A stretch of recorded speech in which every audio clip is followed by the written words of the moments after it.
শিলং এর sunrise guest house, ওইখানে সালাউদ্দিন সাহেব ছিলেন, হ্যাঁ পুরো সময়টাই। রিভিউ ভালো, ভালো প্রপার্টি মাশাআল্লাহ। শিলং এ কেউ বেড়াইতে যেতে চাইলে থাকতে পারেন, দেখেছেন, দেখেন কি সুন্দর জায়গাপত্র, দেখেছেন এখানে সব ব্যবস্থা ভালো। ভিতরে যেখানে সালাউদ্দিন সাহেব দর্শনার্থীদের লুঙ্গি পরে দেখা দিতেন সেটার ছবিও আছে, মিলাই দেখে নিয়েন। অতি আনন্দময় সফরের নিশ্চয়তা দিলাম, বিফলে মূল্য ফেরত দেওয়া হবে।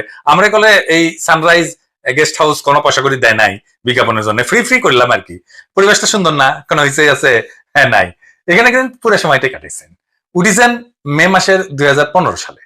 তার 2 মাস পরে ডেইলি স্টার এই রিপোর্টটা ছাপে, তিনি কেমন আছেন। এটা একটা বিলাসবহুল গেস্ট হাউস, রিপোর্টেই কইছে 4টা বেডরুম, উনি 2টা রুম ভাড়া নিছিলেন, কিন্তু থাকতেন একাই।